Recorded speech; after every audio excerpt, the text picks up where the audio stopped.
কি কইতাম আর বন্ধু করে আন্না করে কয় আল্লাহ যেন কুত্তা হরান দিছে, কুত্তা হরানের ভিতরে আর একান রু দিছে বুঝেননি।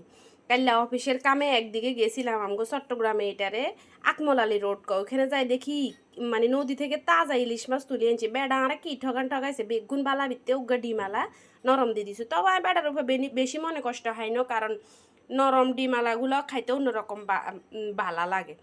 বেনে গুমুত্তন উড়ি আল্লাহ রহমতে শুরু করে দিলাম রান্নার আয়োজন।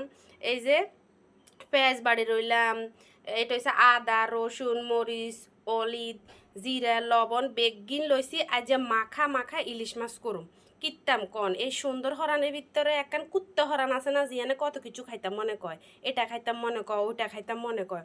শুক্রবার একদিনও শান্তি নেই, শুধু যন্ত্রণা যন্ত্রণা যন্ত্রণা। আল্লাহ যদি হেডের বুক না দিত তাইলে দিদে ঘুম যাইতাম, কিন্তু ঘুম যাইতাম হারি না। আই তাই আবার রান্না নোয়া খাইলে আপা মরিচ খোলা আপা, আর তো শুধু মরিচ খোলা খাইতে মনে করি ইয়ালাই মরিচের গুঁড়ি একখানা বেশি দিছি। আর এই যে আই তো আন্নকে শক্তিশালী আপা, হারা দিন মশলা বেগিন আই হাড়াত বাড়ি বাড়ি খাই খাই খাই কোমর ব্যথা, কালিকা ধরি কোমরের ব্যথা লাই উঠটামো হারি না লইটামো হারি না সইটামো হারি না।